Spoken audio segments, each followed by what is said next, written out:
നടിയെ ആക്രമിച്ച കേസിൽ വിധി വരാനിരിക്കെ നമുക്ക് ഓർക്കേണ്ടത് ഒരു മനുഷ്യനെയാണ്, പി.ടി. തോമസിനെ. അദ്ദേഹം പറഞ്ഞ കാര്യം ഇങ്ങനെയാണ്: ഞാൻ ജീവനോടെയുള്ളതുവരെ മോൾക്കൊപ്പം ഞാനും ഉണ്ടാവും, ധീരമായി പോരാടണം. രാത്രി 9:30 എറണാകുളം നഗരത്തിൽ മോളെ പോലെ ഒരാൾക്കെതിരെ ഇതുണ്ടായത് വേദനിപ്പിക്കുന്നു. അപ്പോൾ നമ്മുടെ സാധാരണ പെൺകുട്ടികളുടെ അവസ്ഥ ആലോചിച്ചിട്ടുണ്ടോ? എല്ലാം പുറത്തെത്തിച്ചത് പി.ടിയുടെ നിശ്ചയദാർഢ്യമാണ്. അന്ന് അദ്ദേഹം രാത്രി ഉറങ്ങിയതേ ഇല്ല എന്നാണ് ഉമാ തോമസ് പറയുന്നത്. നടിയെ ആക്രമിച്ച കേസിൽ വിധി വരുമ്പോൾ എക്സ്ക്ലൂസീവ് ന്യൂസിലേക്ക് പ്രിയ പ്രേക്ഷകരെ സ്വാഗതം ചെയ്യുന്നു. ഞാൻ ജീവനോടെയുള്ളതുവരെ മോൾക്കൊപ്പം ഞാനും ഉണ്ടാവും, ധീരമായി പോരാടണം. രാത്രി 9:30 എറണാകുളം നഗരത്തിൽ മോളെ പോലെ ഒരാൾക്കെതിരെ ഇതുണ്ടായത് ഏറെ വേദനിപ്പിക്കുന്നു. അപ്പോൾ നമ്മുടെ സാധാരണ പെൺകുട്ടികളുടെ അവസ്ഥ ആലോചിച്ചിട്ടുണ്ടോ? ഏതറ്റം വരെ പോകാനും ഞാൻ ഒപ്പമുണ്ടാവും. പി.ടി. തോമസ് നടിയായ അതിജീവിതയോട് അന്ന് രാത്രി പറഞ്ഞത് ഇങ്ങനെയാണ്. സാക്ഷി വിസ്താരത്തിൽ പ്രതിഭാഗത്തിന്റെ തിരിച്ചും മറിച്ചുമുള്ള ചോദ്യങ്ങൾക്ക് മുമ്പിൽ പതറാതെ നിന്ന പി.ടിയുടെ മൊഴികൾ കേരളത്തിന് പ്രതീക്ഷയായി. നടിയെ ആക്രമിച്ച കേസ് കേരളത്തിൽ ചർച്ചയായത് ഒരാൾ മാത്രം കാരണമാണ്. ആ വ്യക്തിയില്ലായിരുന്നുവെങ്കിലും ആരും അറിയാത്ത സിനിമാ മേഖലയിലെ മറ്റൊരു കൊട്ടേഷൻ പീഡനവുമായി ഇത് മാറുമായിരുന്നു. അന്ന് തൃക്കാക്കര MLA ആയിരുന്ന പി.ടി. തോമസ് ഇന്ന് പി.ടി ഓർമ്മകളിലാണ് ജീവിക്കുന്നത്. പൾസർ സുനിയും വിചാരിച്ചത് അങ്ങനെയാണ്. പക്ഷേ ആൻഡോ ജോസഫിന് തോന്നിയ രാത്രിയിലെ ഈ ബുദ്ധി കേസിനെ മാറ്റിമറിച്ചു. നടിയെ ആക്രമിച്ചത് ആദ്യം അറിഞ്ഞത് ആൻഡോ ജോസഫ് ആയിരുന്നു. നടൻ ലാലിന്റെ വീട്ടിൽ കരഞ്ഞു തളർന്നിരുന്ന നടിയെ കാണാൻ രാത്രിയിൽ അയൽവാസിയായ MLA പി.ടി. തോമസിനെയും വിളിച്ചു. ലാലിന്റെ വീട്ടിലെത്തിയ പി.ടി. തോമസ് നടി പറഞ്ഞത് കേട്ട് ഞെട്ടി. അന്ന് IG ആയിരുന്ന P. വിജയനെ തന്റെ ഫോണിൽ വിളിച്ച് കാര്യങ്ങൾ പറഞ്ഞു. ഇതോടെ പോലീസ് ഇടപെടൽ തുടങ്ങി. പി.ടി. തോമസ് ഇടപെട്ട കേസിൽ FIR ഇടാതിരിക്കാൻ പോലീസിന് കഴിയാതെ വന്നു. അങ്ങനെ FIR വന്നു. പക്ഷെ വിധി ദിനം പി.ടി. തോമസ് ഇല്ല.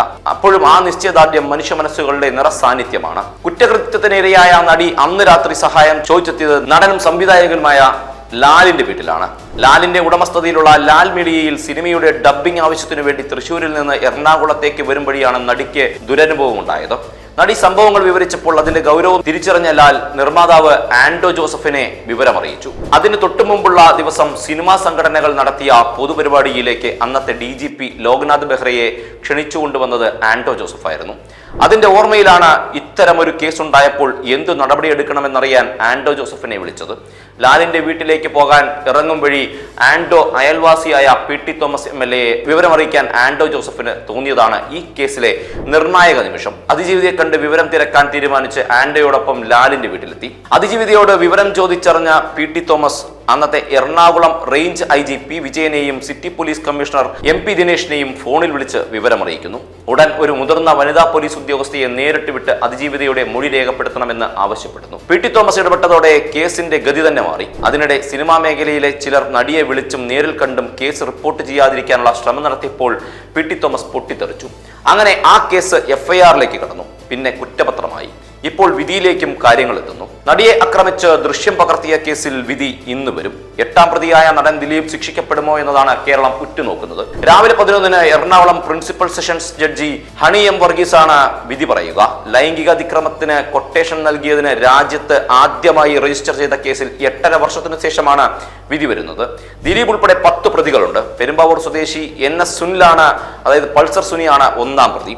Martin Antony, B. Manikandan, VP Vijeesh, H. Saleem, അതായത് വടിവാൾ സലീം, പ്രദീപ്, ചാർലി തോമസ് എന്നിവരാണ് 2 മുതൽ 7 വരെയുള്ള പ്രതികൾ.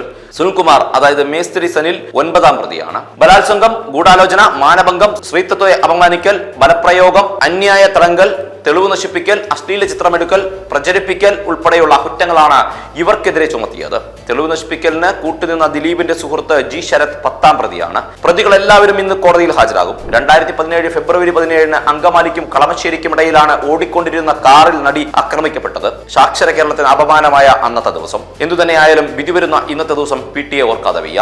അദ്ദേഹത്തിന് നിശ്ചയദാർഢ്യമായിരുന്നു ഈ കേസിൽ ഒരു വഴിത്തിരിവായത്.